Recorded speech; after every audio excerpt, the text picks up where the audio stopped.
Right ವಿದ್ಯಾರ್ಥಿಗಳೇ, ಇವತ್ತು ನಾವು ದೈಹಿಕ ಶಿಕ್ಷಣ ವಿಷಯದಲ್ಲಿ ಅಧ್ಯಾಯ 3 ಪ್ರಾಯೋಗಿಕ ವಿಭಾಗದಲ್ಲಿ ವಾಲಿಬಾಲ್ ಅನ್ನು ನೋಡಿದ್ವಿ. ಆದ್ರೆ 4ನೇ ಅಧ್ಯಾಯ ತಾತ್ವಿಕ ವಿಭಾಗದಲ್ಲಿ ಯಾವ್ದನ್ನು ನೋಡ್ತೀರಾವು? ಸರಿನಾ? ಹಾಕಿ. ಈ ಆಟದ ಹೆಸರನ್ನ ಏನಾದ್ರು ಕೇಳಿದ್ರಾ? ಏನು ಈ ಆಟ ಯಾವ್ದಕ್ಕೆ ಫೇಮಸ್? ಯಾರಾದ್ರೂ ಹೇಳ್ತೀರಾ? ಹಾಕಿ ಆಟ ಯಾವ್ದಕ್ಕೆ ಫೇಮಸ್? ಗೊತ್ತಿಲ್ಲ.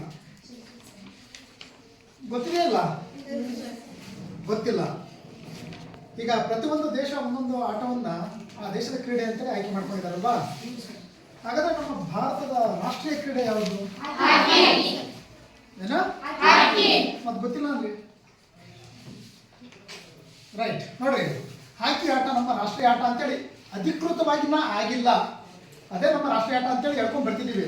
ಆದ್ರೆ ನಿಮಗೆ ಯಾವ್ದಾದ್ರು ಒಂದು ಎಕ್ಸಾಮ್ಗಳಲ್ಲಿ ಏನಾದ್ರೂ ನಿಮಗೆ ಭಾರತದ ರಾಷ್ಟ್ರೀಯ ಆಟ ಯಾವುದು ಅಂತೇಳಿ ಕೇಳಿಬಿಟ್ಟು ಒಂದು 3 ಗೇಮ್ಸ್ಗಳ ಹೆಸರುಗಳನ್ನ ಕೊಟ್ಟು ಅದರಲ್ಲಿ ಹಾಕಿ ಇರಲ್ಲ, ಅಥವಾ ಹಾಕಿ ಇತ್ತು, ಹಾಕಿ, ಬಾಸ್ಕೆಟ್ ಬಾಲು ಮತ್ತೆ ಫುಟ್ಬಾಲ್ ಅಂತ ಕೊಟ್ಬಿಟ್ಟು ಕೆಳಗಡೆ ಯಾವುದು ಅಲ್ಲ, ಮೇಲಿನ ಯಾವುದು ಅಲ್ಲ ಅಂತ ಕೇಳಿದ್ರೆ ನೀವು ಮೇಲಿನ ಯಾವುದೂ ಕೂಡ ಅಲ್ಲ ಅಂತಾನೆ ಆಗ್ಬೇಕಾಗತ್ತೆ. ಗೊತ್ತಾಯ್ತಾ? ಅಂದ್ರೆ ಅಧಿಕೃತವಾಗಿ ಅದನ್ನ ನಮ್ಮ ಭಾರತದ ರಾಷ್ಟ್ರೀಯ ಆಟ ಕ್ರೀಡೆ ಅಂತೇಳಿ ಇನ್ನ ಮಾಡ್ಕೊಂಡಿಲ್ಲ. ಒಟ್ಟು ಹೇಳ್ಕೊಂತ ಬರ್ತಿದ್ದೀವಿ. ರೈಟ್, ನೀವು ನೋಡ್ಬೋದು ವಿದ್ಯಾರ್ಥಿಗಳೇ, ಹಾಕಿ ಆಟ ಎಷ್ಟು ಶ್ರೀಮಂತವಾದಂಥ ಆಟ ಅಂದರೆ ನಮ್ಮ ಭಾರತೀಯರಲ್ಲಿ ಒಂದು ಹೊಸ ಯುಗವನ್ನೇ ಪ್ರಾರಂಭ ಮಾಡಿದಂತಹ ಆಟ ಯಾವುದು? ಹಾಕಿ. ನಿಮಗೆ ಗೊತ್ತಿರ್ಬೋದು, ಈಗ ನಾವು ರಾಷ್ಟ್ರೀಯ ಕ್ರೀಡಾ ದಿನ ಅಂತೇಳಿ ಆಚರಣೆ ಮಾಡ್ತೀವಲ್ವಾ? ಯಾವಾಗ?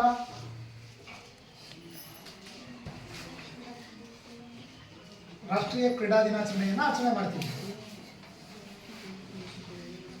ಗೊತ್ತಿಲ್ವಾ? ಮತ್ತೆ ಏನು ತಿಳ್ಕೊಂಡು ಬಂದಿದ್ದೀರಾ ನೀವು? 7 ವರ್ಷ ನಿಮ್ಮ ಶಾಲೆಗಳಲ್ಲಿ ಆಚರಣೆ ಮಾಡಿಲ್ವಾ ರಾಷ್ಟ್ರೀಯ ಕ್ರೀಡಾ ದಿನಾಚರಣೆಯನ್ನ? ಮಾಡಿಲ್ಲ. ಹೇಳ್ಬಿಡೋದು ಮಾಡಿಲ್ಲ ಸರ್ ಅಂತೇಳಿ.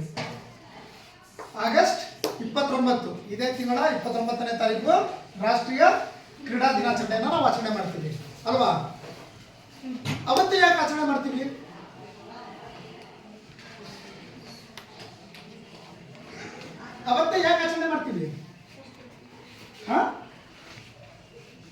ಅವತ್ತು ಹಾಕಿ ಮಾಂತ್ರಿಕ ಅಂತ ಕರಿತೀವಿ. ಮೇಜರ್ ಧ್ಯಾನ್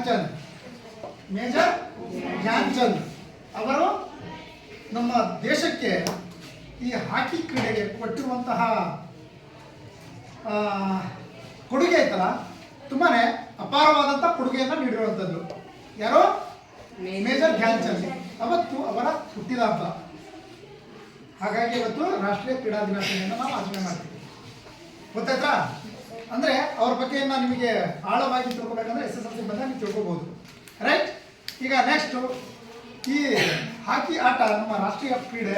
ಅದರ ಜೊತೆ ಭಾರತೀಯರು ಕೂಡ ತುಂಬಾ ಮೆಚ್ಚಿಕೊಳ್ಳುವಂಥ ಆಟ ಹಾಕಿ. ಅದರ ಬಂಗಾರದ ಯುಗ ಅಂತ ಕರಿತೀವಿ. 1928ರಿಂದ 1956 ತನಕ ಭಾರತದ ಸ್ವರ್ಣ ಯುಗ ಅಂತ ಕೂಡ ಕರಿತೀವಿ. ಅಂದರೆ ಈ ಒಲಿಂಪಿಕ್ಸ್ ಗೇಮ್ಸ್ ಗೊತ್ತಿದೆ ನಿಮಗೆ, 4 ವರ್ಷಗಳಿಗೊಮ್ಮೆ ನಡೆಯುವಂಥದ್ದು ಅಲ್ವಾ? ಇವತ್ತು ನಡೀತಿದೆ ಪ್ರೆಸೆಂಟ್. ನೋಡ್ತಿದ್ದೀರಾ? ಯಾರಾದರೂ ನೋಡ್ತಿದ್ದೀರಾ? ಆಯ್ತಾ? ನೋಡ್ತಿದ್ಯಾ? ಯಾವಾಗ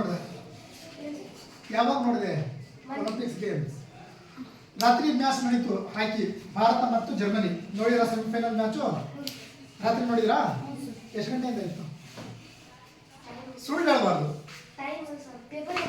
ಪೇಪರ್ನಲ್ಲ, ನಾನು ಲೈವ್ ಮ್ಯಾಚ್ ನೋಡಿದ್ರ ಅಂತಿದ್ದೀನಿ. ರಾತ್ರಿ 10:30ರಿಂದ ಇತ್ತು ಮ್ಯಾಚು. ರೈಟ್, ನಮ್ಮ ಭಾರತೀಯರು ಅದ್ಭುತವಾದಂತಹ ಪ್ರದರ್ಶನ ತೋರಿದ್ರು ಕೂಡ ಒಂದು ಗೋಲಿನಿಂದ ನಾವು ಸೋಲ್ತೀವಿ. ರೈಟ್, ಬಂಗಾರದ ಕನಸು ಒಂದು ಹೊತ್ತಿದ್ವಿ. ಈ ವರ್ಷ ನಾವು ಒಂದು ಬಂಗಾರವನ್ನು ತರಬಹುದು. ಹಾಕಿ ಕ್ರೀಡೆ ಎಷ್ಟೋ ವರ್ಷಗಳಾಗಿದ್ವು, ಎಷ್ಟೋ ವರ್ಷಗಳ ನಂತರ ನಾವು ಮತ್ತೆ ಬಂಗಾರವನ್ನು ತರಬಹುದು ನಮ್ಮ ದೇಶಕ್ಕೆ ಅಂತೇಳಿ ಆಸೆ ಕಟ್ಕೊಂಡಿದ್ವಿ. ಆದರೆ ಅದು ಆಗಲಿಲ್ಲ. ಇವತ್ತು ಕಂಚಿಗಾಗಿ ನಡೆಯುತ್ತೆ ಮ್ಯಾಚು. ರೈಟ್, ಈ 1928ರಿಂದ 1956 ತನಕ ಸತತವಾಗಿ ಒಟ್ಟು 6 ಬಂಗಾರದ ಪದಕಗಳನ್ನು ನಾವು ಪಡ್ಕೊತೀವಿ. ಎಷ್ಟು? 6. ಹಾಗಾಗಿ ಈ 1928ರಿಂದ 1956 ತನಕ ಭಾರತದ ಸ್ವರ್ಣ ಯುಗ ಅಂತ ಕೂಡ ನಾವು ಕರಿತೀವಿ. ಗೊತ್ತಾಯ್ತಾ? ಕರಿತೀವಾ? ರೈಟ್, ನೀವು ಹಾಕಿ ಆಟದ ಇತಿಹಾಸವನ್ನು ನಾವು ಹುಡುಕ್ತಾ ಹೋದಾಗ ಕೆಲವೊಂದು ದಂತಕಥೆಗಳು ನಮಗೆ ಸಿಗ್ತವೆ. ದಂತಕಥೆಗಳಂತ ನಾವು ಕರಿಬೋದು, ಅಥವಾ ಕೆಲವೊಂದು ಕಥೆಗಳು ಕೂಡ ನಮಗೆ ಕಾಣ್ತಾ ಹೋಗ್ತವೆ. ಅದೇ ರೀತಿ ನಾವು ಈ ಈಜಿಪ್ಟ್ನ ನೈಲ್ ಕಣಿವೆ, ಈಜಿಪ್ಟ್ನಲ್ಲಿರುವಂತಹ ನೈಲ್ ಕಣಿವೆ ಗೊತ್ತಾನೆ, ಅಲ್ಲಿರುವಂತಹ ಬೇನಿ ಹಸನ್ ಗೋರಿಗಳು ಅಂತೇಳಿ ಕಾಣ್ತೀವಿ. ಗೋರಿಗಳು ಸಮಾಜಗಳು, ಪಿರಮಿಡ್ಗಳು ಅಂತ ಹೇಳ್ತೀವಲ್ಲ ನಾವು, ಅಲ್ಲಿ ಗೋರಿಗಳು ಅಂತೇಳಿ ಇದ್ದಾವೆ. ಆ ಗೋರಿಗಳ ಮೇಲೆ ಕೂಡ ನಾವು ಈ ಹಾಕಿ ಆಟವನ್ನ ಹೋಲುವಂತಹ ಆಟಕ್ಕೆ ಹೋಗುವಂತಹ ಚಿತ್ರಗಳನ್ನ ನಾವು ಕಾಣಬಹುದು. ಎಲ್ಲಿ? ಬೇನಿ ಹಸನ್ ಗೋರಿಗಳ ಮೇಲೆ 4000 ವರ್ಷಗಳ ಹಿಂದೆ ಕೆತ್ತಿರುವಂತಹ ಚಿತ್ರಗಳು. ಎಷ್ಟು ಸಾವಿರ? 4000 ವರ್ಷಗಳ ಹಿಂದೆ ಕೂಡ ಈ ಆಟವನ್ನು ಆಡ್ತಿದ್ರು ಅಂತೇಳಿ ಇತಿಹಾಸ ಹೇಳೋದು. ಎಷ್ಟು ವರ್ಷಗಳ ಹಿಂದೆ? 4000 ವರ್ಷಗಳ ಹಿಂದೆ ಈ ಹಾಕಿ ಆಟವನ್ನ ಆಡ್ತಿದ್ರು ಅಂತೇಳಿ ನಾವು ಹೇಳ್ತೀವಿ. ಗೊತ್ತಾಯ್ತಾ? ನೆಕ್ಸ್ಟ್ ಬೇನಿ ಹಸನ್ ಗೋರಿಗಳ ಆದ ನಂತರ ಇನ್ನು ನಾವೆಲ್ಲಿ ನೋಡ್ಬೋದು ನೋಡ್ರಿ, ಕ್ರಿಸ್ತಪೂರ್ವ 478ರಲ್ಲಿ ಅಲ್ವಾ,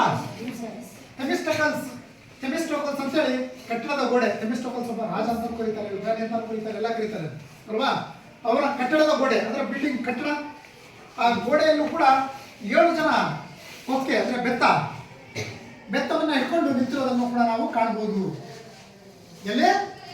ಥೆಮಿಸ್ಟೋಕಲ್ಸ್ ಕಟ್ಟಡದ ಗೋಡೆಯ ಕೆಳಭಾಗದಲ್ಲಿ. ಥೆಮಿಸ್ಟೋಕಲ್ಸ್ ಕಟ್ಟಡದ ಗೋಡೆಯ ಕೆಳಭಾಗದಲ್ಲಿ ಎಷ್ಟು ಜನ? 7 ಜನ ಆ ಕೊಕ್ಕಿರುವಂತಹ ಬೆತ್ತಗಳನ್ನು ಹಿಡ್ಕೊಂಡು ನಿಂತಿರೋದನ್ನ ನಾವು ಆ ಚಿತ್ರದಲ್ಲಿ ಕೂಡ ನಾವು ಕಾಣ್ತೀವಿ ಅಲ್ವಾ. ನೆಕ್ಸ್ಟ್ ಬರೋದು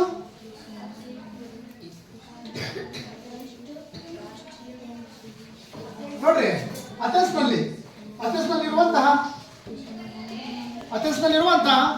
ಒಂದು ಪುರಾತನ ವಸ್ತು ಸಂಗ್ರಹಾಲಯ, ಮ್ಯೂಸಿಯಂ ಅಂತ ಕರಿತೀವಿ. ಮ್ಯೂಸಿಯಂ ಅಂದ್ರೆ ಗೊತ್ತಾ? ಮ್ಯೂಸಿಯಂ ಅಂದ್ರೆ ಕೇಳಿದಿರಾ? ವಸ್ತು ಸಂಗ್ರಹಾಲಯ. ಅಲ್ಲಿಯೂ ಕೂಡ ಅಷ್ಟೇ ವಸ್ತು ಸಂಗ್ರಹಾಲಯ ಇದೆ ಅಥೆನ್ಸ್ನಲ್ಲಿ. ಪುರಾತನ ವಸ್ತು ಸಂಗ್ರಹಾಲಯ ಅಂದ್ರೆ ಹಳೆಯ ಕಾಲದ್ದು ಅಂತೇಳಿ. ಅಲ್ಲಿಯೂ ಕೂಡ ನಾವು ಈ ಹಾಕಿ ಆಟಕ್ಕೆ ಹೋಲುವಂತಹ ಕೆಲವೊಂದು ಚಿತ್ರಗಳನ್ನ ಕೂಡ ನಾವಲ್ಲಿ ಕಾಣಬಹುದು. ಅದನ್ನ ಏನಂತ ಕರಿತಿದ್ವಿ? ಕೆರಿಟಿಸನ್ ಅಂತೇಳಿ ಕರಿತಿದ್ರು. ಏನಂತೇಳಿ? ಕೆರಿಟಿಸನ್ ಅಂತೇಳಿ ಕರಿತಿದ್ರು.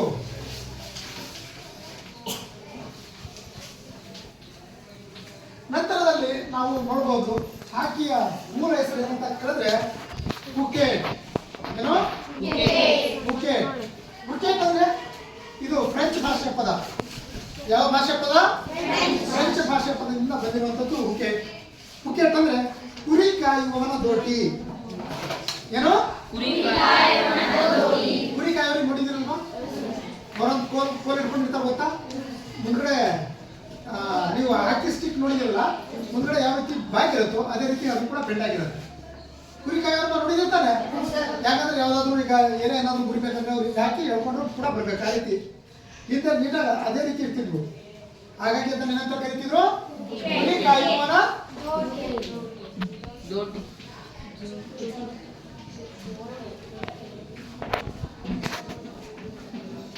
ಕುರಿ ಕಾಯುವವನ ದೋಟಿ ಅಂತೇಳಿ ಕರಿತಿದ್ರು. ರೈಟ್? ನೋಡ್ರಿ, ಒಂದು ಇತಿಹಾಸ ಹೇಳ್ತು. ಬೇನಿ ಹಸನ್ ಗೋರಿಗಳ 4000 ವರ್ಷಗಳ ಹಿಂದೆ ಈಜಿಪ್ಟ್ನ ನೈಲ್ ಕಣಿವೆಯಲ್ಲಿರುವಂತಹ ಬೇನಿ ಹಸನ್ ಗೋರಿಗಳಲ್ಲಿ ನಾವು ಗೋರಿಗಳ ಮೇಲೆ ಚಿತ್ರಗಳನ್ನ ಕಾಣಬಹುದು ಅಂತ ಹೇಳಿತ್ತು ಅಲ್ವಾ. ನಂತರದಲ್ಲಿ ಕ್ರಿಸ್ತಪೂರ್ವ 478ರಲ್ಲಿ ಥೆಮಿಸ್ಟೋಕಲ್ಸ್ ಕಟ್ಟಡದ ಗೋಡೆಯ ಕೆಳಭಾಗದಲ್ಲಿಯೂ ಕೂಡ ಹಾಕಿ ಆಟವನ್ನು ಹೋಲುವಂತಹ ಒಂದು ಕ್ರೀಡೆಗೆ ಸಂಬಂಧಪಟ್ಟಂತೆ ಕೋಲುಗಳನ್ನ ಬೆತ್ತಗಳನ್ನ ಹಿಡ್ಕೊಂಡು ನಿಂತಿದ್ರು ಅಂತ ಕೂಡ ಹೇಳಿತ್ತು. ನೆಕ್ಸ್ಟ್ ಅಥೆನ್ಸ್ನ ವಸ್ತು ಸಂಗ್ರಹಾಲಯದಲ್ಲೂ ಕೂಡ ನಾವೆಲ್ಲ ಕಾಣಬಹುದು. ಅಲ್ಲಿ ಕೆರಿಟಿಸನ್ ಅಂತ ಕರಿತಿದ್ರು. ಅಂದ್ರೆ ಕ್ರಿಕೆಟ್ ಅಂತೇಳಿ. ಕ್ರಿಕೆಟ್ ಅನ್ನೋದು ಫ್ರೆಂಚ್ ಭಾಷೆ ಪದ. ಅಂದ್ರೆ ಕ್ರಿಕೆಟ್ ಅಂದ್ರೇನು? ಕುರಿ ಕಾಯುವವನ ದೋಟಿ ಅಂತ ಕರಿತಿದ್ರು ಅಂತೇಳಿ. ನೆಕ್ಸ್ಟ್ ನಾವು ಇತಿಹಾಸ ಬೇರೆ ದಿನ ಹುಡುಕುವಂತ ಹೋದಾಗ 17 ಮತ್ತು 18ನೇ ಶತಮಾನದಲ್ಲಿ ಎಷ್ಟು? 17 ಮತ್ತು 18ನೇ ಶತಮಾನದಲ್ಲಿ ಈ ಆಟವನ್ನ ಇಂಗ್ಲೆಂಡ್ನ ಒಂದು ಹಳ್ಳಿಯಲ್ಲಿ ಆಡ್ತಿದ್ರು. ಎಲ್ಲಿ? ಇಂಗ್ಲೆಂಡ್ನ ಒಂದು ಹಳ್ಳಿಯಲ್ಲಿ ಆಡ್ತಿದ್ರು. ಅಲ್ಲಿ ಆಡುವಂತ ಸಂದರ್ಭದಲ್ಲಿ ಎಲ್ಲಿ?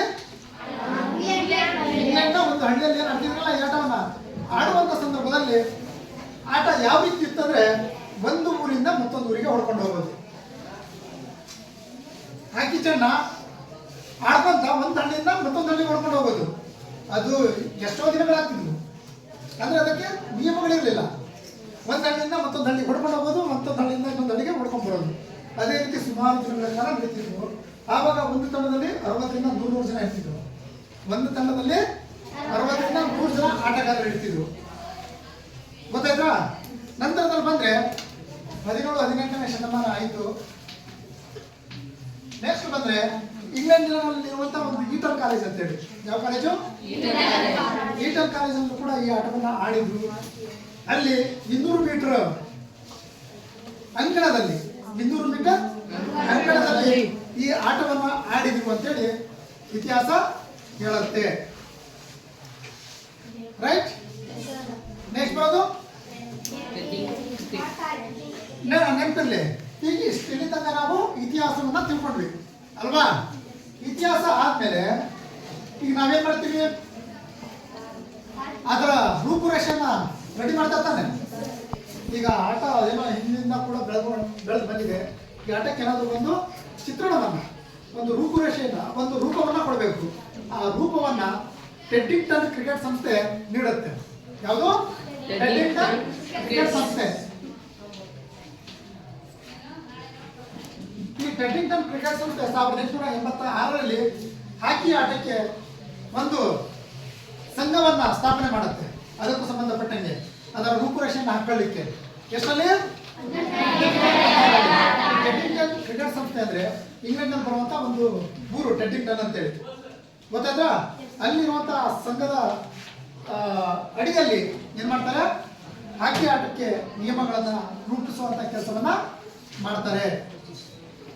ಅದಕ್ಕೆ ಒಂದು ಸಂಸ್ಥೆ ಹುಟ್ಕೊಳ್ಳುತ್ತೆ, FIH ಹುಟ್ಕೊಳ್ಳುತ್ತೆ ಅಲ್ವಾ?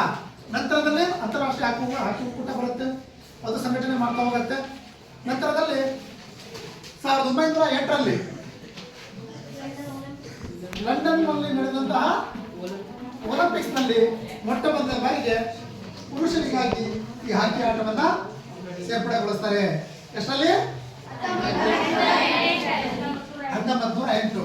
ಅದೇ ಮಹಿಳೆಯರಿಗೆ 1980ರಲ್ಲಿ ಸೇರಿಸ್ತಾರೆ. 1980ರಲ್ಲಿ ಸೇರಿಸ್ತಾರೆ. ಕ್ಲಿಯರ್? ಟೆಕ್ನಿಕಲ್ ಕ್ರಿಕೆಟ್ ಸಂಘ ಏನ್ ಮಾಡುತ್ತೆ? 1986ರಲ್ಲಿ ಬರುತ್ತೆ. ಹಾಕಿ ಆಟಕ್ಕೆ ಸಂಬಂಧಪಟ್ಟಂತೆ ಎಲ್ಲಾ ಮಾಹಿತಿಯನ್ನ ನೀಡಿ ರೂಪುರೇಷೆಯನ್ನ ನೀಡಿ ಹೋಗುತ್ತೆ ಅಲ್ವಾ? 1908ರಲ್ಲಿ ಪುರುಷರಿಗಾಗಿ, 1980ರಲ್ಲಿ ಮಹಿಳೆಯರಿಗಾಗಿ ಏನ್ ಮಾಡ್ತಾರೆ? ಒಲಿಂಪಿಕ್ಸ್ ಕ್ರೀಡೆಯಲ್ಲಿ ಸೇರ್ಪಡೆಗೊಳಿಸ್ತಾರೆ ಅಧಿಕೃತವಾಗಿ. ರೈಟ್? ನಂತರದಲ್ಲಿ ಹೇಳ್ಬಹುದು ಭಾರತಕ್ಕೆ ಯಾವ ರೀತಿ ಪರಿಚಯ ಆಯಿತು? ಹಿಂಗೆ ಬ್ರಿಟಿಷ್ನವರು ನಮ್ಮನ್ನು ಆಳ್ತಿದ್ರು ತಾನೆ. ಸುಮಾರು ವರ್ಷ, ಒಂದು 300 ವರ್ಷಗಳ ಕಾಲ ನಮ್ಮನ್ನು ಆಳಿದಾರಲ್ವಾ ಬ್ರಿಟಿಷ್ನವರು. ಆ ಸಂದರ್ಭದಲ್ಲಿ ನಮಗೆ ಪರಿಚಯ ಆಗಿರೋದು ಅಂದ್ರೆ ಆ ಬ್ರಿಟಿಷ್ನವರು ಏನು ಆಡ್ತಿದ್ರಲ್ಲ, ಅಲ್ಲಿದ್ದಂತಹ ನಮ್ಮ ಸೈನಿಕರು ಇದನ್ನ ತಿಳ್ಕೊಂಡು ಅದನ್ನ ನೋಡಿಕೊಂಡು ಕಲಿತರು ಅಂತೇಳಿ. ಹಾಗೆಯೇ ನಮ್ಮ ಭಾರತದಾದ್ಯಂತ ಅದು ಪ್ರಚಲಿತ ಆಯಿತು. ಬ್ರಿಟಿಷ್ ಭೂ ಸೇನಾಧಿಕಾರಿಗಳು ನಮಗೆ ಹೇಳ್ಕೊಟ್ಟಿದ್ದಾರೆ ಅಂತೇಳಿ, ನಾವು ಅವರನ್ನ ನೋಡಿ ಕಲಿತಿದ್ದೀವಿ ಅಂತೇಳಿ. ನಂತರದಲ್ಲಿ ಬಂದ್ರೆ ಇದಕ್ಕೊಂದು ಸಂಸ್ಥೆ ಓಪನ್ ಆಗುತ್ತೆ. ಎಲ್ಲಿ? ಕೋಲ್ಕತ್ತಾ. ಹಾಕಿ ಆಟಕ್ಕೆ ಮೊಟ್ಟ ಮೊದಲನೇ ಬಾರಿಗೆ ಎಲ್ಲಿ ಸಂಸ್ಥೆ ಓಪನ್ ಆಗುತ್ತೆ? ನಂತರದಲ್ಲಿ ಪಂಜಾಬ್ ಮತ್ತೆ ಮುಂಬೈಗಳಲ್ಲಿ ಕೂಡ ಈ ಸಂಸ್ಥೆ ಓಪನ್ ಆಗುತ್ತೆ. ಅದರ ಹೆಸರೇನು? ಭಾರತೀಯ ಭಾರತದ ಪ್ರಪ್ರಥಮ ಹಾಕಿ ಸಂಸ್ಥೆ 1925 ತಾನೆ. ರೈಟ್? 1925ರಲ್ಲಿ ಭಾರತೀಯ ಹಾಕಿ ಸಂಸ್ಥೆ ಸ್ಥಾಪನೆ ಆಗುತ್ತೆ. ಎಲ್ಲ ಸ್ಥಾಪನೆ ಆಗುತ್ತೆ ಮೊದಲಿಗೆ ಕೋಲ್ಕತ್ತಾದಲ್ಲಿ, ನಂತರದಲ್ಲಿ ಮತ್ತೆ ಮುಂಬೈ, ನಂತರದಲ್ಲಿ ಎಲ್ಲಾ ಕಡೆ ಹಾಕಿ ಸಂಸ್ಥೆ ಏನಾಗುತ್ತೆ? ಸ್ಥಾಪನೆ ಆಗುತ್ತೆ. ಇಷ್ಟು ಇತಿಹಾಸ ಇದೆ ಸಂಬಂಧಪಟ್ಟಂಗೆ. ಇದ್ರಲ್ಲಿ ಏನಾದ್ರು ನಿಮಗೆ ಡೌಟ್ಸ್ ಅದಾವ? ಏನಾದ್ರು ಇದ್ರೆ ಕೇಳಿ. ಇತಿಹಾಸದಲ್ಲಿ ನಿಮಗೆ ಏನಾದ್ರು ಡೌಟ್ಸ್ ಇದ್ರೆ ಕೇಳಿ. ನಂತರದ ಬರೋದು ಹಾಕಿ ಆಟ. ಹಾಕಿ ಆಟವನ್ನು ಆಡ್ತಾರೆ. ಎಲ್ಲಿ ಆಡ್ತಾರೆ? ಎಲ್ಲಿ? ಮೈದಾನದಲ್ಲಿ ಅಲ್ವಾ? ಅದರಲ್ಲಿ ಒಂದು ಕೃತಕ ಅಂಗಣದಿಂದ ಆಡೋದನ್ನ ಕಾಣ್ತೀವಿ. ಆದರೆ ಒಂದು ಪಾಲಿಗ್ರಾಸ್ ಮತ್ತೆ ಆಸ್ಟ್ರೋಟರ್ಫ್ ಈ ಚಿತ್ರದಲ್ಲಿ ಕಾಣ್ಬೋದು. ಚಿತ್ರದಲ್ಲಿ ಕಾಣಿಸ್ತಿದೆಯಾ? ಪಾಲಿಗ್ರಾಸ್ ಮತ್ತೆ ಆಸ್ಟ್ರೋಟರ್ಫ್ ಇಲ್ಲಿ ನೋಡಿ. ಇಲ್ಲಿ ಪಾಲಿಗ್ರಾಸ್ ಮತ್ತೆ ಆಸ್ಟ್ರೋಟರ್ಫ್ ಎರಡೂ ಕೂಡ ನಾವು ಕಾಣ್ಬೋದು. ಮೇಲ್ಗಡೆ ಪಾಲಿಗ್ರಾಸ್ ಅಂದರೆ ಹುಲ್ಲಿನ ಅಂಕಣ ಇದೆ, ಕೃತಕ ಹುಲ್ಲಿನ ಅಂಕಣ, ಅದು ಕಾಣ್ತಿದೆ ತಾನೆ. ಆಸ್ಟ್ರೋಟರ್ಫ್ ಅಂದ್ರೂ ಕೂಡ ಅದೇ ರೀತಿ ಅಂದರೆ ಫುಲ್ ನೀಟಾಗಿ ಕಟ್ ಮಾಡಿರ್ತಾರೆ. ಮತ್ತೆ ನಾವು ನೋಡ್ರಿ ಈ ಆಸ್ಟ್ರೋಟರ್ಫ್ ಮತ್ತೆ ಪಾಲಿಗ್ರಾಸ್ ಅನ್ನೋ ಅಂಕಣ ಅದರ ಜೊತೆಗೆ ಕೃತಕ ಅಂಕಣ ಬಂತು ಅಂತ ಹೇಳಿದ್ದೆ ನಾನು 1976 ಬರುತ್ತೆ. ಎಷ್ಟರಲ್ಲಿ? 1976ರಲ್ಲಿ ಮಾಂಟ್ರಿಯಲ್ ನಲ್ಲಿ ಒಲಿಂಪಿಕ್ಸ್ ನಡೆಯುತ್ತೆ. ಮಾಂಟ್ರಿಯಲ್ ನಲ್ಲಿ ಒಲಿಂಪಿಕ್ಸ್ ನಡೆಯುತ್ತೆ. ಆ ಮಾಂಟ್ರಿಯಲ್ ಒಲಿಂಪಿಕ್ಸ್ ನಲ್ಲಿ ಕೃತಕ ಅಂಕಣದಲ್ಲಿ ಕೂಡ ಈ ಹಾಕಿ ಆಟವನ್ನು ಆಡೋದನ್ನು ನಾವು ಕಾಣ್ತೀವಿ. ಅದರಲ್ಲಿ ಕೂಡ ಪಾಲಿಗ್ರಾಸ್ ಮತ್ತೆ ಆಸ್ಟ್ರೋಟರ್ಫ್ ಎರಡು ಅಂಕಣದಲ್ಲಿ ಕೂಡ ನಾವು ಹಾಕಿ ಆಟವನ್ನು ಆಡೋದನ್ನು ನಾವು ಕಾಣ್ತೀವಿ. ರೈಟ್. ಈಗ ನಂತರ ಬಂದ್ರೆ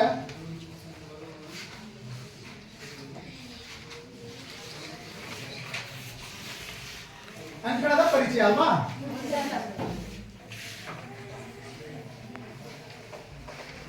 ಅಂಕಣ ನೀವು ನೋಡ್ತಿದ್ರಾ? ಯಾವ ಕಾಲದಲ್ಲಿದೆ? ಕಾಲದಲ್ಲಿರುವಂತ ಅಂಕಣವನ್ನ ನಾವು ನೋಡ್ತಿದೀವಿ ಅಲ್ವಾ? ಇದನ್ನ ಬದಿಯ ಗೆರೆ ಅಂತ ಕರಿತೀವಿ. ಇದನ್ನ ಗೋಲ್ ಲೈನ್ ಅಥವಾ ಕೊನೆಯ ಗೆರೆ ಅಂತ ಕೂಡ ನಾವು ಕರಿತೀವಿ. ತಾನೆ? ನೋಡ್ರಿ ಉದ್ದ ಎಷ್ಟು? 100 ಯಾರ್ಡ್. 100 ಯಾರ್ಡ್ ಅಥವಾ 91.40 ಮೀಟರ್. ಉದ್ದ ಎಷ್ಟು? 100 ಯಾರ್ಡ್. 100 ಯಾರ್ಡ್ ನೋಡಿ, ಒಂದು ಯಾರ್ಡಿಗೆ 91.44 ಸೆಂಟಿಮೀಟರ್. ಒಂದು ಯಾರ್ಡಿಗೆ 91.44 ಸೆಂಟಿಮೀಟರ್ ಅಂತ ಕರಿತೀವಿ ನಾವು. ಯಾರ್ಡ್ ಅಂದ್ರೆ ಗಜ, ಗಜಗಳು ಅಂತ ಕರಿತೀವಿ ತಾನೆ ಆಡ ಭಾಷೆಯಲ್ಲಿ. ನೋಡ್ರಿ 100 ಗಜ ಉದ್ದ ಇದೆ, ಅಗಲ 60 ಗಜ. 60 ಗಜ ಅಥವಾ 55 ಮೀಟರ್. ಕಾಣಿಸ್ತಿದ್ಯಾ? ಮಧ್ಯ ಗೆರೆ ಇದೆಯಾ ಅಲ್ವಾ? ನೆಕ್ಸ್ಟ್ 25 ಯಾರ್ಡಿಗೆ ನೋಡಿ, ಇಲ್ಲಿ ಎರಡನೇ ಭಾಗ ಕರೆಕ್ಟ್ ಆಗಿದೆ. ಇಲ್ಲಿ ಕಾಣಿಸ್ತಿದ್ಯಾ? ಇದು 25 ಯಾರ್ಡಿಗೆ ಇರುವಂತದನ್ನ ಕಾಣ್ತೀವಿ. ರೈಟ್. 25 ಯಾರ್ಡ್ ಲೈನ್ ಅಂತ ಕರಿತೀವಿ ಇದನ್ನ. ಮಧ್ಯ ಗೆರೆ ಇದೆ ತಾನೆ, ಇದನ್ನ 25 ಯಾರ್ಡ್ ಲೈನ್, ಇದನ್ನು ಕೂಡ 25 ಯಾರ್ಡ್ ಲೈನ್ ಅಂತ ನಾವು ಕರಿತೀವಿ. ಎರಡೂ ಕಡೆ ಒಂದೊಂದು ಗೋಲ್ ಪೋಸ್ಟ್ ಅದಾವ. ಎರಡೂ ಕಡೆ ಒಂದು ಗೋಲ್ ಪೋಸ್ಟ್ ನಾವು ಕಾಣ್ತಿದೀವಿ. ಕಾಣ್ತಿದೀವಾ? ನೋಡ್ರಿ 4 ಕಾರ್ನರ್ಗಳನ್ನ ಕೂಡ ನಾವು ಕಾಣ್ತೀವಿ. 4 ಕಾರ್ನರ್ಗಳು.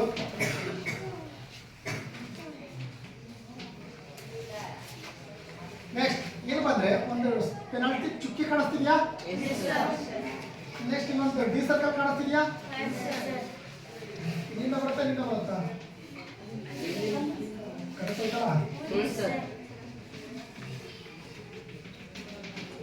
ರೈಟ್. ಡಿ ಸರ್ಕಲ್ ಎರಡು ಕಡೆ ಅದೇ ರೀತಿ ಇರೋದನ್ನ ನಾವು ಕಾಣ್ತೀವಿ. ನೀವು ಇದನ್ನ ತ್ರಿಜ್ಯ ಬಳಸಿ ಕಲರು ತೆಗಿಬೇಕಾಗತ್ತೆ. ರೈಟ್.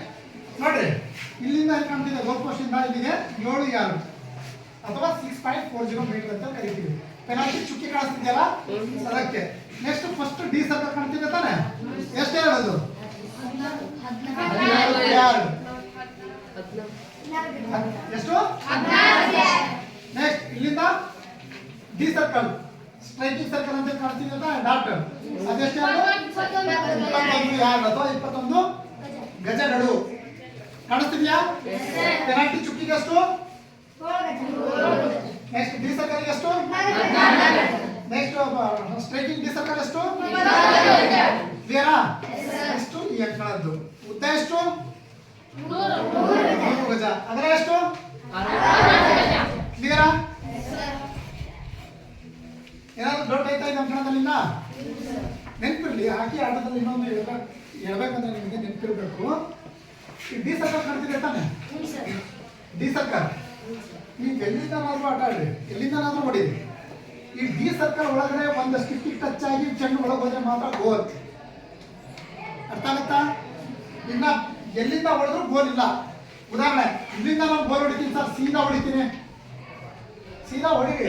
ಆದ್ರೆ ಈ ಸರ್ಕಲ್ ಒಳಗಡೆ ಒಂದು ಸ್ಟಿಕ್, ಹಾಕಿ ಸ್ಟಿಕ್ ಇದೆ ತಾನೆ, ಚೆಂಡಿಗೆ ಟಚ್ ಆಗಿರ್ಲೇಬೇಕು, ತಾಗಿರ್ಲೇಬೇಕು. ಸ್ಟಿಕ್ ತಾಗಿ ಒಳಗೆ ಹೋದ್ರೆ ಮಾತ್ರ ಗೋಲು, ಇಲ್ಲಾಂದ್ರೆ ಗೋಲ್ ಇಲ್ಲ. ಅಲ್ಲಿಂದ ಹೊಡೆದ್ರು ಕೂಡ ಗೋಲ್ ಇರಲ್ಲ. ರೈಟ್.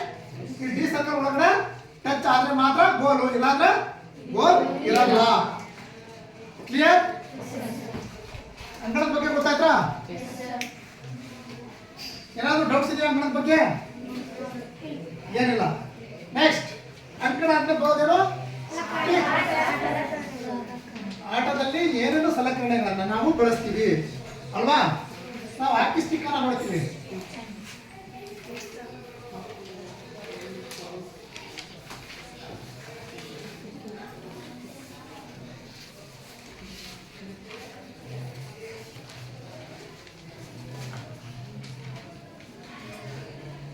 ಈ ರೀತಿ ಇರುತ್ತಾ ಸ್ಟಿಕ್ಕು?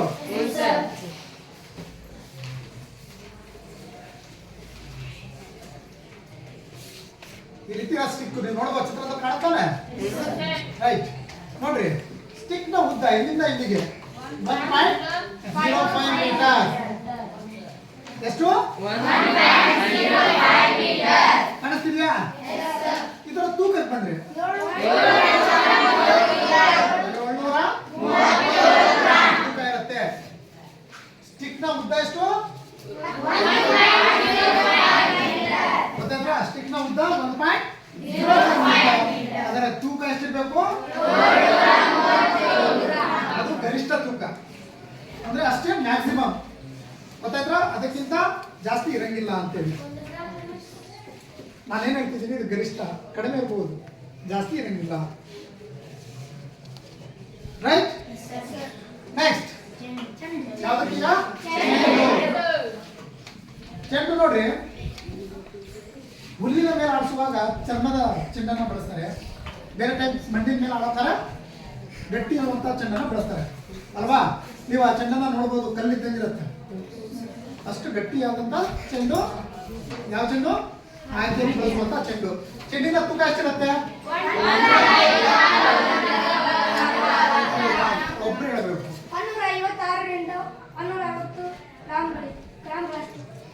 156ರಿಂದ 160 ಗ್ರಾಂ ಇರೋದನ್ನ ಕಾಣ್ತೀವಿ. ಅದರ ಸುತ್ತಳತೆ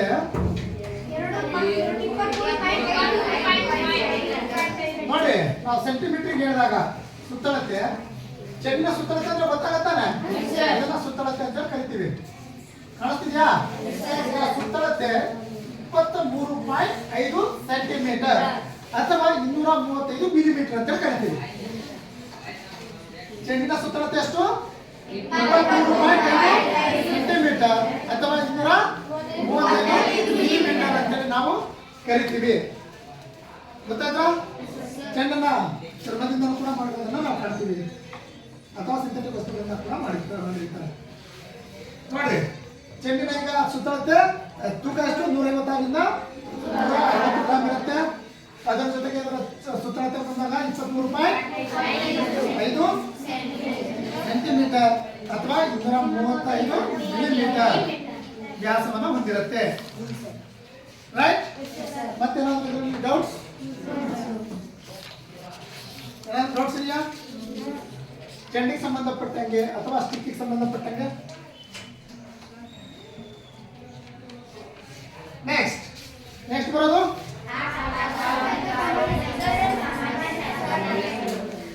ಆಟಗಾರರು.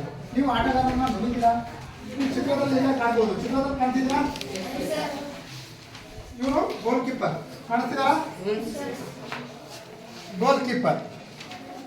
ಈಗ ಉದಾಹರಣೆ, ಆಟಗಾರರು ಆಟ ಆಡುವಂತ ಸಂದರ್ಭದಲ್ಲಿ ಅಂದ್ರೆ ಎನಿ ಟೈಮ್ ಹಾಕೊಂಡಿರಲ್ಲ.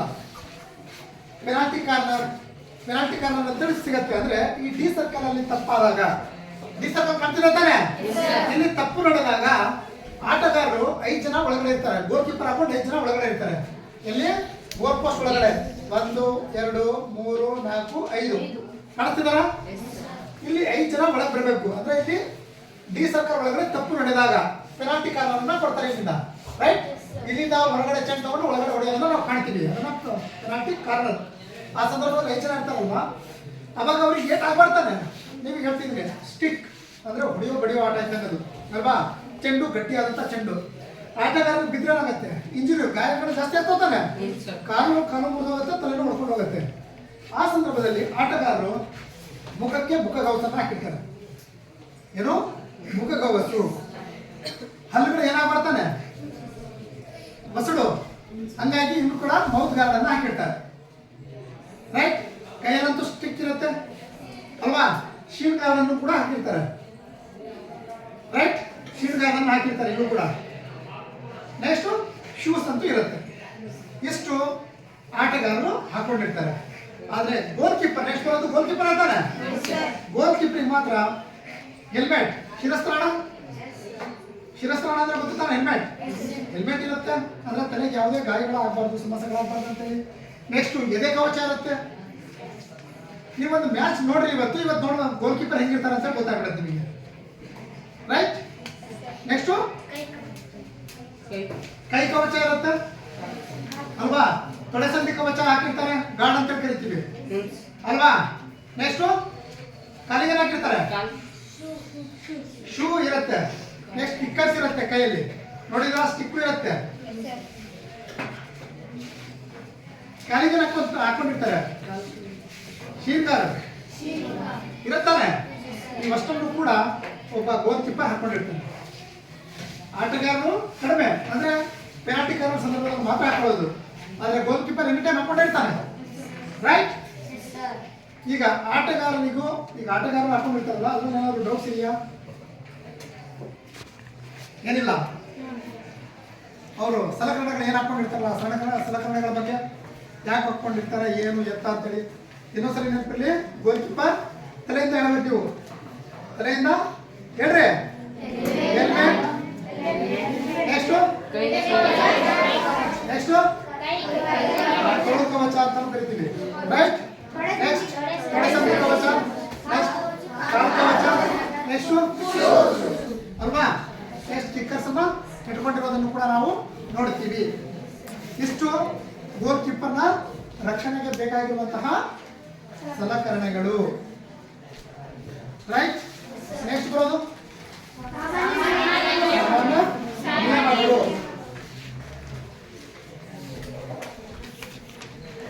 ನೋಡ್ರಿ, ಸಾಮಾನ್ಯ ನಿಯಮಗಳಿಗೆ ನಾವು ಬಂದಾಗ ಒಂದು ತಂಡದಲ್ಲಿ ಎಷ್ಟು ಜನ ಇರ್ತಾರೆ ಆಟಗಾರರು? 11 ಪ್ಲಸ್ 5 ಟೋಟಲ್ 16 ಜನ. 11 ಜನ ಆಟಗಾರರು ಇರ್ತಾರೆ, 5 ಜನ ಬದಲಿ ಆಟಗಾರರು ಇರ್ತಾರೆ. ಟೋಟಲ್ ಎಷ್ಟು? 16 ಜನ ಆಟಗಾರರನ್ನ ಕಾಡ್ತೀವಿ. ಆಟ ನಡೆಯುವಂತ ಸಂದರ್ಭದಲ್ಲಿ ಈ 5 ಜನ ಆಟಗಾರರು ಯಾವಾಗ ಬೇಕಾದ್ರೂ ಎಷ್ಟು ಸಲ ಬೇಕಾದ್ರೂ ಬದಲಾವಣೆ ಆಗ್ಬೋದು. ಅಷ್ಟೇ ಸರಿ ಬದಲಾವಣೆ ಆಗ್ಬೇಕನ್ನೋ ನಿಯಮ ಇದರಲ್ಲಿ ಇಲ್ಲ. ಅರ್ಥ ಆಗತ್ತಾ? ಇದು ಮತ್ತೆ ನಾವು ಹೇಳೋದಾದ್ರೆ 15 ನಿಮಿಷಗಳ 4 ಅರ್ಧಗಳನ್ನ ನಾವು ಕಾಣ್ತೀವಿ. 4 ಭಾಗಗಳಲ್ಲಿ ಇದನ್ನ ಆಡುತ್ತಾರೆ. ಎಷ್ಟು? 4. 15 ನಿಮಿಷಗಳ 4 ಭಾಗಗಳಲ್ಲಿ ನಾವು ಆಡೋದನ್ನ ಕಾಣ್ತೀವಿ. ಮತ್ತೆ ಇಲ್ಲಿ ಎಷ್ಟೆಷ್ಟು ನಿಮಿಷ ವಿರಾಮ? 15 ನಿಮಿಷ ಆದ್ಮೇಲೆ 2 ನಿಮಿಷ ವಿರಾಮ ಇರುತ್ತೆ ಅಲ್ವಾ. ನೆಕ್ಸ್ಟ್ 10 ನಿಮಿಷ ವಿರಾಮ ಇರುತ್ತೆ. 5 ನಿಮಿಷನ ಫಸ್ಟ್ ಹಾಫ್ ಮುಗಿದ್ಮೇಲೆ ಎಷ್ಟು? 10 ನಿಮಿಷ. ಫಸ್ಟ್ ಹಾಫ್ ಮುಗಿದ್ಮೇಲೆ 10 ನಿಮಿಷ ವಿರಾಮ. ನೆಕ್ಸ್ಟ್ 15 ನಿಮಿಷ ಇರುತ್ತೆ. ಇಲ್ಲೂ ಕೂಡ 2 ನಿಮಿಷ ವಿರಾಮ ಇರುತ್ತೆ. ನೆಕ್ಸ್ಟ್ 15 ನಿಮಿಷ ಆಟ ಕ್ಲೋಸ್. ಒಟ್ಟು 15 ನಿಮಿಷಗಳ 4 ಭಾಗಗಳಲ್ಲಿ ನಾವು ಈಗ ಆಡೋದನ್ನ ಕಾಣ್ತೀವಿ. ಅದರಲ್ಲೂ ಎಷ್ಟು ನಿಮಿಷ ಆಯ್ತು ಟೋಟಲ್ ಆಟ ನಡೆಯೋದು? ಎಷ್ಟು ನಿಮಿಷ? 60 ನಿಮಿಷ. ಒಟ್ಟು 60 ನಿಮಿಷ ಅಂದ್ರೆ 1 ಗಂಟೆ ಆಟ ನಡೆಯುತ್ತೆ. ಗೊತ್ತಾಯ್ತಾ? ಟೈಮ್ ಔಟ್ ಅವುಗಳನ್ನ ಹೊರತುಪಡಿಸಿ ಮತ್ತೆ ಅವರು ಕೂಡ ಒಂದೊಂದು ಟೈಮ್ ಔಟ್ಗಳನ್ನ ಪಡ್ಕೋಬಹುದು. 15 ನಿಮಿಷದಲ್ಲಿ ಅವರು ಕೂಡ ಟೈಮ್ ಔಟ್ಗಳನ್ನ ತಗೋಬಹುದು. ಸರಿನಾ? ನೆಕ್ಸ್ಟ್ ಥ್ರೋ ಸೆಂಟರ್ ಪಾಸ್ ಮುಖಾಂತರ ಈ ಆಟ ಪ್ರಾರಂಭ ಆಗುತ್ತೆ. ಸೆಂಟರ್ ಪಾಸ್ ಅಂದ್ರೆ ಚೆಂಡು ಇಟ್ಕೊಂಡಿರ್ತಾರೆ. ಯಾವುದೇ ತಂಡ, ಉದಾಹರಣೆ ಎ ತಂಡ ಅನ್ಕೊಳ್ಳಿ, ಇದು ಬಿ ತಂಡ ಅನ್ಕೊಳ್ರಿ. ಎ ತಂಡ ಟಾಸ್ ಆಗಿದೆ ಅಂದ್ರೆ ಬಾಲ್ ತಗೊಂಡಿರ್ತಾರೆ ಅನ್ಕೊಳ್ರಿ. ಸೆಂಟರ್ ಪಾಸ್ ಅಂದ್ರೆ ಗೆರೆ ಮೇಲೆ ಇರತ್ತಲ್ಲ ಚೆಂಡನ್ನ ಡೈರೆಕ್ಟ್ ಆ ಕಡೆ ಹೊಡೆಯಂಗಿಲ್ಲ. ರೈಟ್, ಚೆಂಡನ್ನ ಒಳಗಡೆ ಹೊಡ್ಕೊಂಡು ನಂತರ ಆ ಕಡೆ ಹೊಡ್ಕೊಂಡು ಹೋಗ್ಬೇಕು. ಇದು ನಿಯಮ. ಹಾಕಿ ಆಟದಲ್ಲಿ ಆಡುವಂತ ಸಂದರ್ಭದಲ್ಲಿ ಸೆಂಟರ್ ಪಾಸ್ ಮುಖಾಂತರ ಆಟ ಪ್ರಾರಂಭ ಆಗುತ್ತೆ. ಪ್ರಾರಂಭ ಆದ ಸಂದರ್ಭದಲ್ಲಿ ಏನ್ ಮಾಡ್ತೀವಿ? ಒಳಗಡೆ ಹೊಡ್ಕೊಂಡು ನಂತರದಲ್ಲಿ ಉಳಿದ ಕಣಕ್ಕೆ ನಾವು ಹೊಡ್ಕೊಂಡು ಹೋಗ್ತೀವಿ. ಸರಿನಾ? ಪ್ಲೇಯರ್ಸ್ ಅನ್ನ ನಿಂತ್ಕೊಂಡಿರೋದನ್ನು ಕೂಡ ನಾವು ಕಾಣಬಹುದು. ಈ ರೀತಿ ಅವ್ರು ಹಾಕೊಂಡಿರ್ತಾರೆ ಪ್ಲೇಸ್ ಗಳನ್ನ. ಇಲ್ಲೊಬ್ಬ ಇರ್ತಾನೆ ಗೋಲ್ ಕೀಪರ್. 5 ಜನ ಅದರ 1 2 3 ಇನ್ನೊಂದಿಬ್ರು, ಇಲ್ಲೊಬ್ಬ. ಈ ರೀತಿ ಪ್ಲೇಯರ್ ಪೊಸಿಷನ್. ರೈಟ್? ಮತ್ತೇನಾದ್ರು ಡೌಟ್ಸ್? ಏನಿಲ್ಲ. ನೋಡ್ರಿ, 11 ಜನ ಆಟಗಾರರು ಇರ್ತಾರೆ ಪ್ಲಸ್ 5 ಜನ ಬದಲಿ ಆಟಗಾರರು ಇರ್ತಾರೆ. ಒಟ್ಟು 15 ನಿಮಿಷದ್ದು 4 ಭಾಗಗಳನ್ನಾಗಿ ಮಾಡಿಕೊಂಡು ಆಟವನ್ನು ಆಡಿಸ್ತಾರೆ. ಒಟ್ಟು 90 ನಿಮಿಷ ಆಟವನ್ನು ಆಡಿಸ್ತಾರೆ.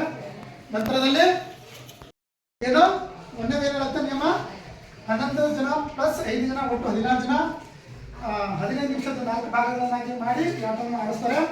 ನಾಣ್ಯ ಚುಮ್ಮುಗೆ ಮುಖಾಂತರ ಯಾರು ಸೆಂಟರ್ ಪಾಸ್ ಮಾಡ್ಬೇಕಂತೇಳಿ ನೋಡಿ ಆಟವನ್ನು ಆಡಿಸ್ತಾರೆ ಅಲ್ವಾ. ನಂತರದಲ್ಲಿ ಇದರಲ್ಲಿ ಡಿ ಸರ್ಕಲ್ ಒಳಗಡೆ ತಪ್ಪು ಮಾಡಿದ್ರೆ ಪೆನಾಲ್ಟಿ ಕಾರ್ನರ್ನ ಕೊಡ್ತಾರೆ. ಬೇಕು ಅಂತೇಳಿ ಡಿ ಸರ್ಕಲ್ ಒಳಗಡೆ ತಪ್ಪು ಮಾಡಿದಾಗ ಪೆನಾಲ್ಟಿ ಸ್ಟ್ರೋಕ್ ಅಂದ್ರೆ ಇಲ್ಲಿ ಪೆನಾಲ್ಟಿ ಚುಕ್ಕಿ ಕಾಣ್ತಿದೆ ತಾನೆ, ಅವಾಗ ಒಬ್ಬ ಗೋಲ್ ಕೀಪರ್ ಇರ್ತಾನೆ, ಒಬ್ಬ ವಿರುದ್ಧ ತಂಡದ ಆಟಗಾರ ಇರ್ತಾರೆ. ಉಳಿದವರೆಲ್ಲ ಸೆಂಟರ್ ಹೊರಗಡೆ ಇರ್ತಾರೆ. ಸೆಂಟ್ರಲ್ ಅಲ್ಲಿ ಇರ್ತಾನೆ, ಇಲ್ಲಿ ಇರ್ತಾರೆ. ಆವಾಗ ಒಬ್ಬನೇ ಹೊಡಿಬೇಕು, ಒಬ್ಬನೇ ತಡಿಬೇಕು, ಹಂಗಿರುತ್ತೆ. ಬೇಕು ಅಂತೇಳಿ ಡಿ ಸರ್ಕಲ್ ತಪ್ಪು ಮಾಡಿದ್ರೆ ಅಕಸ್ಮಾತ್ ಇಲ್ಲೆಲ್ಲ ಮಾಡ್ತಿದೀವಿ, ಇಲ್ಲಿ ತಪ್ಪಾಯ್ತು, ಅಲ್ಲಿಂದ ಫ್ರೀ ಹಿಟ್ ಅಂದ್ರೆ ಎಲ್ಲಿ ತಪ್ಪಾಗಿರುತ್ತೆ ಅಲ್ಲಿ ಚೆಂಡ್ ಬಿಟ್ಟು ಗರ್ಲ್ಸಿಗೆ ತಪ್ಪಾಡಿದ್ರು ಚೆಂಡ್ ಬಿಟ್ಟು ಮುಂದೆ ಹೊಡ್ತೀರಾ, ಬಾಯ್ಸ್ ಚೆಂಡನ್ನ ಹೊಡ್ಕೊಂಡು ಬರ್ತಾರೆ. ಆ ರೀತಿ ಫ್ರೀ ಹಿಟ್ ಅಂದ್ರೆ ಎಲ್ಲಿ ತಪ್ಪು ನಡೆಯುತ್ತೋ ಅಲ್ಲಿಂದ ಆಟವನ್ನ ಆಡಲಿಕ್ಕೆ ಅವರಿಗೆ ಅವಕಾಶವನ್ನ ಮಾಡಿಕೊಡ್ತಾರೆ. ರೈಟ್? ಮತ್ತೆ ನಾನು ಡೌಟ್ಸ್ ಇದೆಯಾ ನಿಯಮಗಳಲ್ಲಿ? ನೆಕ್ಸ್ಟ್ ನೋಡ್ರಿ, ಇನ್ನೊಂದು ಸ್ಟಿಕ್ ಏನಿದೆಯಲ್ಲ, ಸ್ಟಿಕ್ ನ ಹಿಂಭಾಗದಿಂದ ಸ್ಟಿಕ್ ಕಾಣುತ್ತಾನೆ, ಇದೇ ಸ್ಟಿಕ್ ಅನ್ಕೊಡ್ರಿ. ನಾವು ಹಾಕಿ ಆಟದಲ್ಲಿ ಸ್ಟಿಕ್ ನ ಮುಂಭಾಗದಿಂದ ಮಾತ್ರ ಆಡಬೇಕಾಗುತ್ತೆ. ಸ್ಟಿಕ್ ನ ಮುಂಭಾಗದಿಂದ ಮಾತಾಡಬೇಕಾಗುತ್ತೆ, ಹಿಂಭಾಗದಿಂದ ಯಾವುದೇ ಕಾರಣಕ್ಕೂ ಟಚ್ ಮಾಡಂಗಿಲ್ಲ. ಸ್ಟಿಕ್ ನ ಮುಂಭಾಗದಿಂದ ಟಚ್ ಮಾಡಂಗಿಲ್ಲ.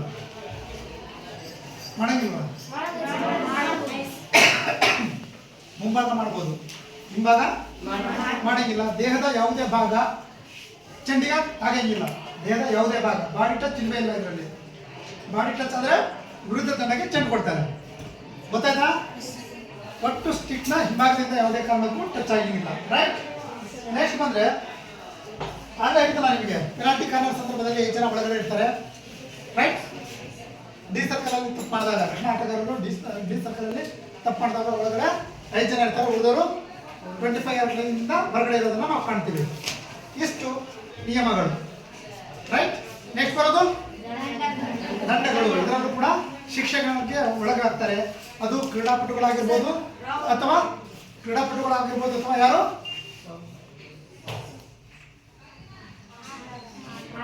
ಕ್ರೀಡಾಪಟುಗಳು ಅಂದ್ರೆ ಆಟಗಾರ ಇರ್ತಾನೆ, ಅಥವಾ ಕೋಚ್ ತರಬೇತುದಾರನಾಗಿರ್ಬೋದು. ಏನಾಗುತ್ತೆ? ಕೋಚ್ ದಂಡಕ್ಕೆ ಅಂದ್ರೆ ಶಿಕ್ಷೆಗೆ ಗುರಿ ಆಗ್ತಾರೆ.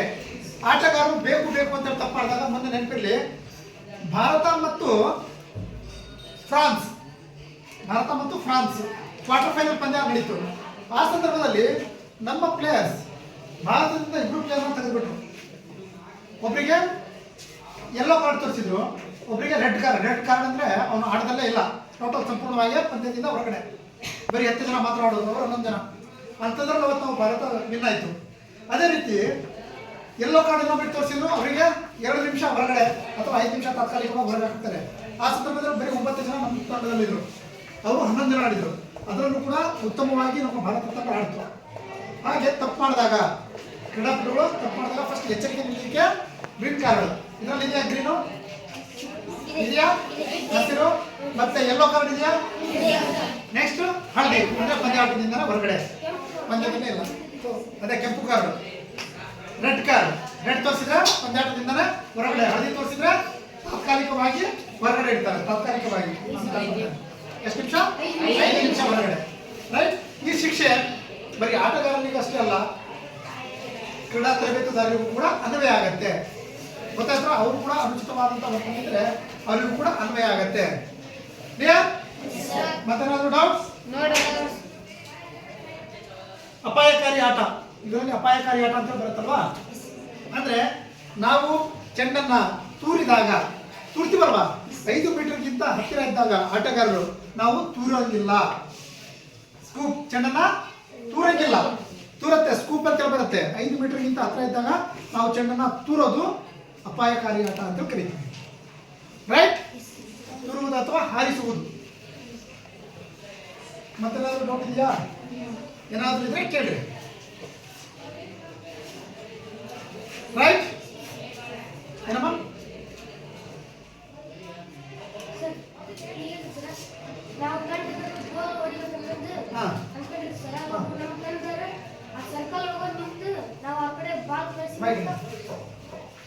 ತೋರ್ಸು. ಸರಿಯಾಗಿ ಹೇಳು. ಈಗ ಏನ್ ತಂದವರು ಗೋಲ್ ಹೊಡಿಬೇಕು. ಇವ್ರು ಗೋಲ್ ಹೊಡಿಬೇಕಂದ್ರೆ ಯಾವ ಕಡೆ ಹೊಡಿಬೇಕು? ಆ ಕಡೆ ಹೊಡಿಬೇಕು. ಆಗ ಈ ತಂಡ ಆಟಗಾರ ಇಲ್ಲಿ ಹೋಗಿ ಇವ್ರಿಗೆ ಬಾಲ್ ಕಳಿಸ್ಬೇಕು, ಈ ಕಡೆ ಹೊಡಿಬೇಕು. ಈ ತಂಡದ ಆಟಗಾರ ಇಲ್ಲಿ ಹೋಗಿ ಈ ತಂಡದ ಆಟಗಾರ ಇಲ್ಲಿ ಗೋಲ್ ಹೊಡಿಬೇಕಂದ್ರೆ ಈ ತಂಡದವರೇ ಆಗಿರ್ಬೋದು ಅಥವಾ ಈ ತಂಡದವರೇ ಆಗಿರ್ಬೋದು, ಒಟ್ಟು ಒಂದು ಸ್ಟಿಕ್ಕಿಗೆ ಟಚ್ ಆಗಬೇಕು. ಅವರು ಟಚ್ ಮಾಡ್ತಾರೆ ಹಾಕಿದ್ದಾಗ ಇವ್ರು ಮಾಡಲ್ಲ, ರಕ್ಷಣಾತ್ಮಕ ತಂಡದವ್ರು ಮಾಡಲ್ಲ. ಅಕಸ್ಮಾತ್ ಆದ್ರೂ ಗೋಲೆ, ಯಾವ್ದಾದ್ರು ಒಂದು ಸ್ಟಿಕ್ಕಿಗೆ, ಅವ್ರ ಸ್ಟಿಕ್ಕಿಗಾದ್ರೂ ಟಚ್ ಆಗಲಿ, ನಮ್ಮ ಸ್ಟಿಕ್ಕಿಗಾದ್ರೂ ಟಚ್ ಆಗಲಿ, ಟಚ್ ಆಗಿ ಡಿ ಸರ್ಕಲ್ ಒಳಗಡೆಯಿಂದ ಗೋಲ್ ಪೋಸ್ಟ್ ಒಳಗಡೆ ಹೋದ್ರೆ ಅದು ಗೋಲೆ, ರೈಟ್. ಇಲ್ಲಿ ಅಕಸ್ಮಾತ್ ಇವರಂತೂ ಇರ್ತಾರೆ, ಗೋಲ್ ಹೊಡೆಯುವಂತ ಸಂದರ್ಭದಲ್ಲಿ ಯಾರಾದ್ರೂ ಒಬ್ರು ಒಳಗಡೆ ಇದ್ದೇ ಇರ್ತಾರೆ. ಅವಾಗ ಅವರ ಸ್ಟಿಕ್ಕಿಗೆ ಚೆಂಡು ತಾಗಲೇಬೇಕು, ಆದ್ರೆ ಮಾತ್ರ ಅದು ಗೋಲ್, ಇಲ್ಲಾಂದ್ರೆ ಗೋಲ್ ಕನ್ಸಿಡರ್ ಆಗಲ್ಲ, ರೈಟ್. ಮತ್ತೇನಾದ್ರೂ ಡೌಟ್ಸ್ ಇದ್ರೆ ಕೇಳಿ. ಈಗ ಎ ತಂಡದ ಬಿ ತಂಡಕ್ಕೆ ಹೋಗಿ ಆಟ ಆಡ್ಬೇಕು. ಎ ತಂಡದ ಬಿ ತಂಡಕ್ಕೆ ಹೋಗಿ ಈ ಕಡೆ ನಿಂತ್ರ ಈ ಕಡೆ ಆಡ್ಬೋದು. ಮತ್ತೆ ನೀನು ಗೋಲ್ ಹೊಡಿಬೇಕಂದ್ರೆ ಎಲ್ಲೋ ಗೋಲ್ ಹೊಡಿತೀಯ, ನಿಂತ್ರ ನೋಡ್ಕೊಂತೀಯ, ನಂತರ ನೋಡ್ಕೊಂತೀಯೋ, ಎಲ್ಲಿ ಹೊಡಿತೀವಿ? ಈಗ ಈ ಆಟಗಾರರು ಗೋಲ್ ಯಾವ ಕಡೆ ಹೊಡಿಬೇಕು ಅಲ್ವಾ? ಬಿ ಟೀಮ್ ಹೊಡಿಬೇಕು, ಬಿ ಟೀಮ್ ಗೋಲ್ ಪೋಸ್ಟ್ಗೆ. ಇವ್ರೆಲ್ಲ ಹೊಡಿಬೇಕು, ಇಲ್ಲಿ ಹೊಡಿಬೇಕು. ಈ ತಂಡದ ಆಟಗಾರರು ಈ ಕಡೆ ಹೋದ್ರೆ ಆಕ್ರಮಣಕಾರಿ ಆಟಗಾರರಾಗ್ತಾರೆ ಅಲ್ವಾ? ಚೆಂಡಿಲ್ಲಿದ್ದು ಇವರು ಚೆಂಡನ್ನ ತಗೊಂಡ್ರೆ ಆ ಕಡೆ ಹೊಡಿಬೇಕಾರೆ. ಇಲ್ಲಿ ಆಟಗಾರರು ರಕ್ಷಣಾತ್ಮಕ ಆಟಗಾರರು ಸೇವ್ ಮಾಡ್ಕೋಬೇಕಾರೆ ಗೋಲ್ಡನ್ನ. ಅದೇ ಈ ತಂಡದ ಬಿ ತಂಡದ ಆಟಗಾರರು ಈ ಕಡೆ ಬಂದ್ರೆ ದಾಳಿಗಾರರ ಆಟಗಾರರು ಅಥವಾ ಆಕ್ರಮಣಕಾರಿ ಆಟಗಾರರು ಅಂತೀವಿ. ಇಲ್ಲಿ ಎ ತಂಡದವ್ರು ಏನಾಗ್ತಾರೆ? ರಕ್ಷಣಾತ್ಮಕ ಆಟಗಾರರಾಗ್ತಾರೆ. ಮತ್ತೆ ಈಗ ಒಂದು ಟೀಮ್ ಗೆಲ್ಬೇಕಂದ್ರೆ ಎಷ್ಟು ಗೋಲ್ ಎಷ್ಟಾದ್ರು ಎಷ್ಟು ನಿಮಿಷದಿದೆ? 15 ನಿಮಿಷದ 4 ಭಾಗಗಳನ್ನು ಆಡಿಸ್ತಾರೆ ಅಲ್ವಾ? ಇದರಲ್ಲಿ ಎಷ್ಟಾದ್ರೂ ಗೋಲ್, 20 ಆದ್ರೂ ಹೊಡಿದ್ರಿ, 30 ಆದ್ರೂ ಹೊಡಿದ್ರಿ, ಯಾರು ಹೈಯೆಸ್ಟ್ ಗೋಲ್ ಹೊಡೆದಿರ್ತಾರೋ ಅವ್ರಿಗೆ ಕೊಡ್ತಾರೆ.